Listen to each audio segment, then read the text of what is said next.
Thanks so much for joining us. Toronto's police chief says the amount of video and witness statements to go through is exceptional following this past weekend's festival shooting. During an update yesterday about the incident at Salsa on St. Clair, Myron Demkew also called for tougher consequences when attacks unfold amid large gatherings. Police identified the two men killed, a 25-year-old and a 20-year-old.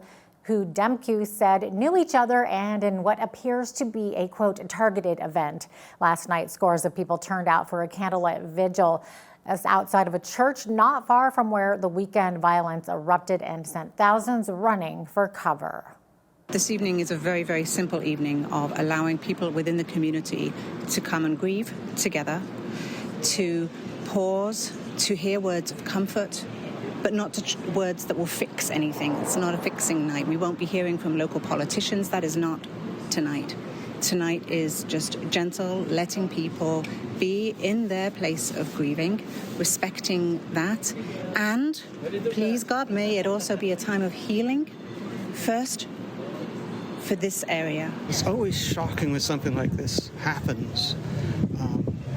In fact, I live only a few blocks where maybe a decade and a half ago, that young disturbed man was shot on a streetcar by the police. And it's strange in a way how things like this can happen. You don't even know it. The death toll from a Bangkok bar fire on Sunday has risen to 30, while dozens remain hospitalized. Relatives of the victims took on the grim task of identifying their loved ones and retrieving their bodies yesterday. The blaze at the Rong Bir Ne Ladapro bar broke out shortly before midnight in a northern part of the Thai capital. An investigation into the cause of the fire and whether the bar was following safety regulations is ongoing. The governor of Colorado has ordered state flags to fly at half-mast once a memorial service is scheduled for a BC man who died helping to fight a wildfire. Jared Polis says he is grateful to all those protecting Coloradans from wildfires, including 56-year-old pilot Nicholas Dale, whose helicopter went down in the Silver Jack Reservoir in a remote area southwest of Aspen. Colorado's Gunnison County Sheriff's Office says Dale was from the southern Vancouver Island community of Sook and has been helping with the Gold Mountain Fire, which has grown to about 148 square kilometers. The Alberta government announced an additional $16 million in funding to help agencies that support survivors of family violence expand access across the province. This builds on the recently announced $62 million commitment for family violence initiatives. YMCA Calgary CEO Talia Bell says today's announcement made by Children and Family Services Minister Cyril Turton will expand the range of services available to survivors of family violence.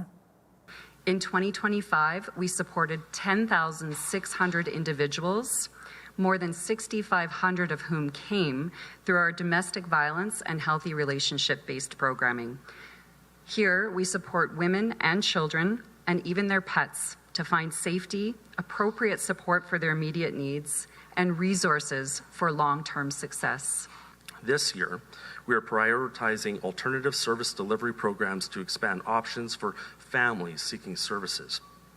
These programs offer alternative approaches to traditional shelter stays. For example, Big Hill Haven rents housing units so that those fleeing abuse have a safe place to stay while bringing supports directly to clients. This model is grounded in dignity. It offers privacy, stability, and independence at a time when individuals and families are navigating some of the most difficult moments in their lives.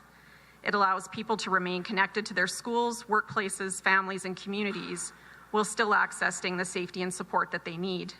The $16 million investment includes about $15 million distributed through 3 new streams of the Emergency Family Violence Services and more than $700,000 in transition funding to ensure continuity of services for family violence shelters across the province. Canada Post handed out $30.8 million in executive and management bonuses in 2025, despite taking a taxpayer-funded bailout and losing nearly $1.6 billion. This is according to government records obtained by the Canadian Taxpayers Federation. Federal Director for the CTF, Franco Terrazzano, calls the handouts, quote, disgusting. I mean, we shouldn't have to say this out loud, but if you're taking a $1 billion taxpayer-funded bailout, then you shouldn't be turning around and handing your managers and executives almost $31 million in bonuses, right? Prime Minister Mark Carney needs to step in and shut down these taxpayer-funded bonuses for failure, because in the same year that Canada Post handed out almost $31 million in bonuses to its managers and its executives, it lost hundreds of millions of dollars and took a $1 billion taxpayer-funded bailout. The average bonus for the executives and managers was about $13,000. The redevelopment of Piyami Lodge officially kicked off Tuesday. Provincial and local leaders gathered in Picture Butte to mark the demolition of the nearly 50-year-old seniors' residence. The project aims to break down barriers to affordable seniors housing by replacing the aging facility with a modern, expanded living community designed to meet the growing needs of older adults. Building a new lodge in this area affects all the seniors in this area of Alberta. So we're really, really pleased. This is something that we've been working on for over 10 years. We're going to do it in phases. So we've moved people out of one wing already. So that'll be demolished and rebuilt. It'll be 2 stories. So then the people can move back in there, and then we'll continue on, demolish the next phase, and so on. So it will be a 2-year process. Number 1 would be air conditioning, because as you know, Southern Alberta, we're hot, but also to the walk-in showers. As people age, stepping over the rim of a bathtub becomes a very, very serious safety hazard. They're going to have larger rooms, wider hallways, wider doorways, because a lot of our seniors have mobility devices. Approximately $27 to $28 million. We're very, very fortunate the province has come forth with $11 million to help us fund this project. And it's a really special investment. We were just talking earlier that investments like this in small rural communities have so much significance for the entire community. You could do multiple times that investment in a large city and it doesn't have quite the same impact. Both important, very needed, but it's really, really essential for the continuity in smaller communities. We see a lot of our elderly residents moving to Lethbridge. They don't want to, but they have to, because there's no room here for them. And the families want them to stay. So when the elderly residents move, then it tends that their families tend to go that way too, and that's not what we want to see. We want to see our community thriving, not only with the younger residents, but with the seniors. Green Acres Foundation's Piyami Lodge was originally built in 1979 and now is one of the largest employers right there in Picture Butte, with approximately 75 workers. Lethbridge City Council is moving forward with a 5-year plan to enhance community safety. This new community safety action plan will extend from previous initiatives like the Downtown Clean and Safety Strategy and the Downtown Lawlessness Reduction Task Force, also taking into account non-criminal and complex situations such as housing instability, mental health, addiction, and social disorder. The city will utilize $600,000 allocated from past initiatives toward the new directive.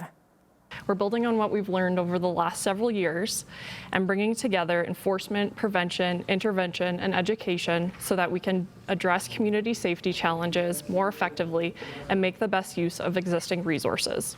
In the short term, residents will not see any major new initiatives or programs, but will see pilot projects and enhanced partnerships, better coordination between services, community education initiatives, and smaller scale improvements that support safety in public spaces. The managing of behaviors is one thing, but those will continue, those calls, right?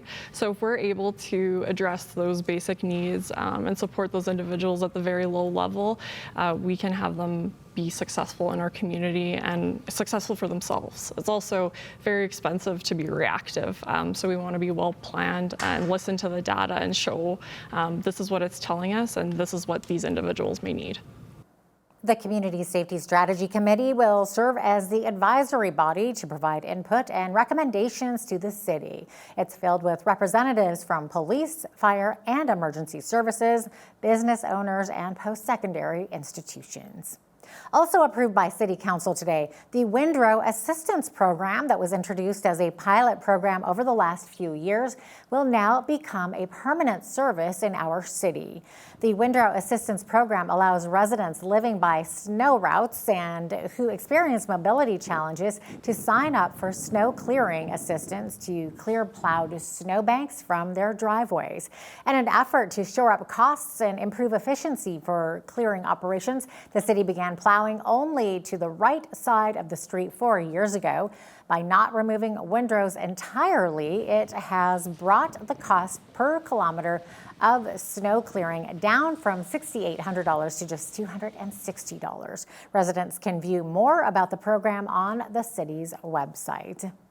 A new emergency access road has opened on the west side as Lethbridge Fire and Emergency Services says this new route will drastically improve service time in the area. The new gravel road connects Great Bear Boulevard West to 25th Street West, which eventually turns into Métis Trail. This will provide crews at Fire Station 5 with immediate access to the neighborhood of Copperwood and the crossings further up, saving fire crews crucial minutes to respond to any emergency.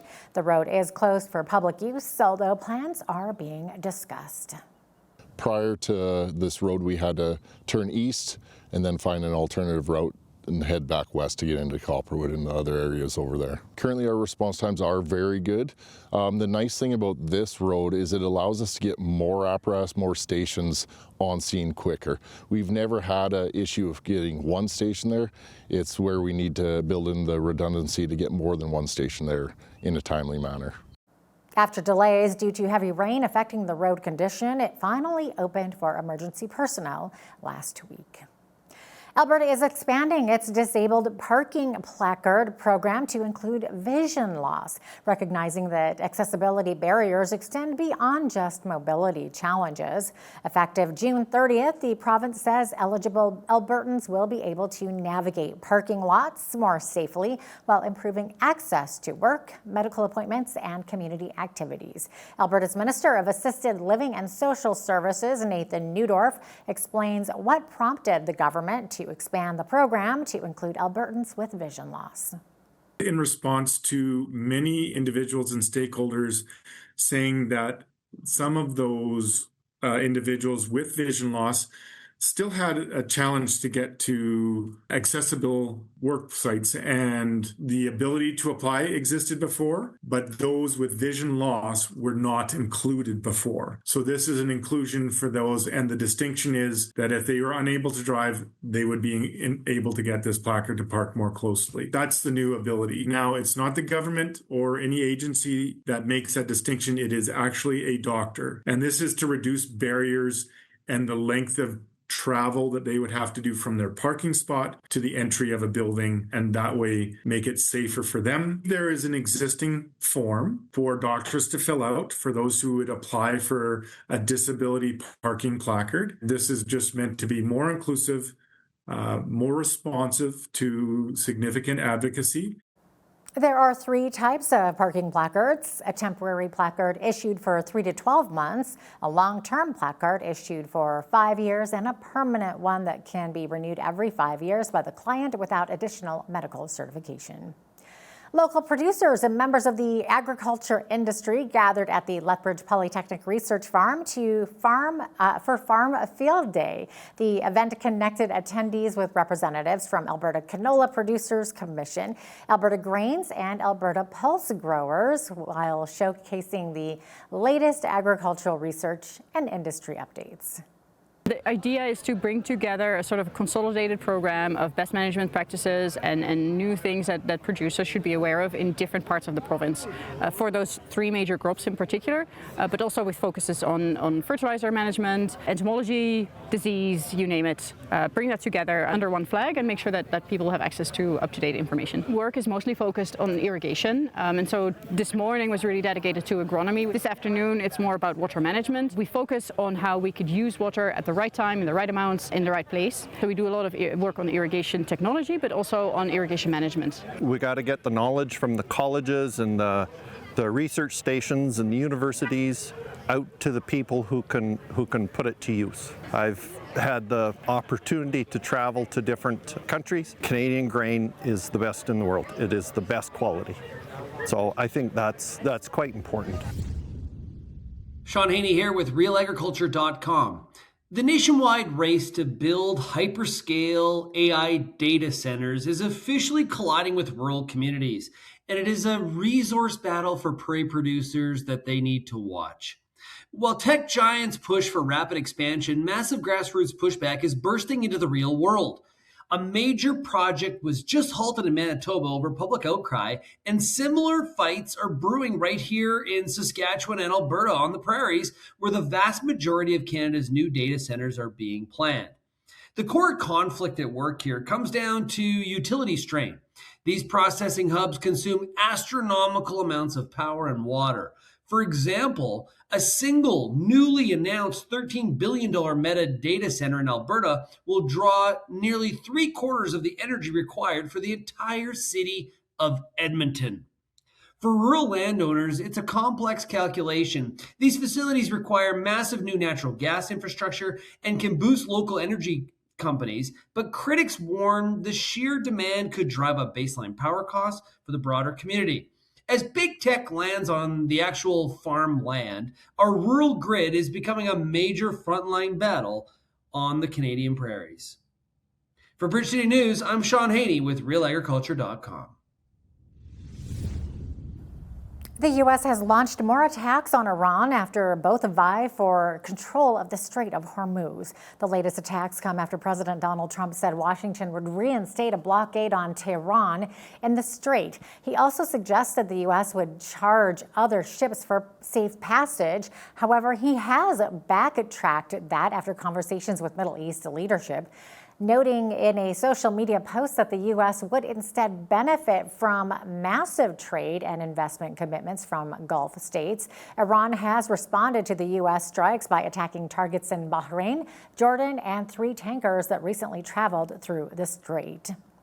A Canadian shipping firm says it has repeatedly had to postpone plans to exit the Strait of Hormuz after nearly 5 months trapped in the Persian Gulf. Quebec-based Desjardins 2 freighter ships were the only 2 known Canadian commercial vessels stuck in the Gulf when the U.S. and Israel launched attacks on Iran in late February. Desjardins President Pascal Larose says U.S. Navy officials in Bahrain have provided him a route to steer clear of mines and pledged a measure of protection when the time comes to leave. But Larose says the departure date remains a moving target given America's renewed shipping blockade on Iran after a fresh round of attacks.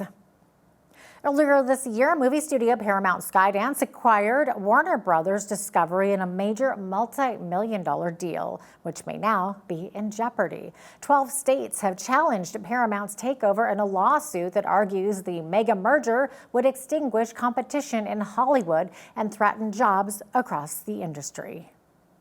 This $110 billion proposed merger, the largest merger in Hollywood history, would extinguish competition. It would result in higher prices, lower content quality, and fewer movies and TV shows. Movie theaters, basic cable TV distributors, and audiences on every sofa and in every movie seat would feel the impact of this unlawful merger. As our complaint makes clear, this deal is illegal under the Clayton Act. That is a law that has been on the books for over 100 years. It prevents mergers that may substantially lessen competition or tend to create a monopoly. It'll mean fewer shots for the next generation to break in. That is a death knell for the film and TV industry. And, yes, for our democracy. Well, it'll be interesting to see now if this huge deal does go through. And now here's a look at today's markets. The TSX was up 67 to 35,320. The Dow was up 9 to 52,508. The S&P 500 was up 28 to 7,543, and the Nasdaq was up 233 to 26,107. West Texas Intermediate oil was up 169 to 79.83 US per barrel. Natural gas was up 2 cents to 2.92 US. Gold was up 50.82 to 40.5264 US an ounce, and silver was up 107 to 58.69 US an ounce. Feed wheat is at $8.27 per bushel. Barley is at $6.68.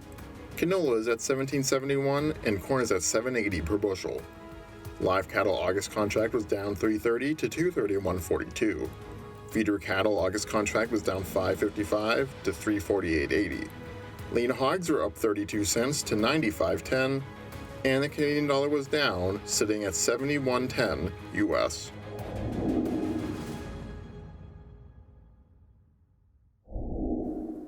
Recapping one of today's top stories, the death toll from a Bangkok bar fire on Sunday has risen to at least 30, while dozens remain in hospital. The blaze at the Rong Bir Na La The Proa bar broke out shortly before midnight in the northern part of the Thai capital. An investigation into the cause of the fire and whether the bar was following safety regulations is ongoing. Alberta Premier Danielle Smith seems to be on a winning streak of sorts with announcements including 2 oil pipelines, a carbon capture project, and a data center for the province. Will it all become a reality or will it fade away like a dream? Brian Lilly, Toronto Sun columnist, will give us his thoughts on this and more. That is coming up next. Also, when you see news happening in your community, be sure to send us an email at info@bridgecitynews.ca. You can also visit our website or YouTube channel anytime to check out more of our content and poll questions.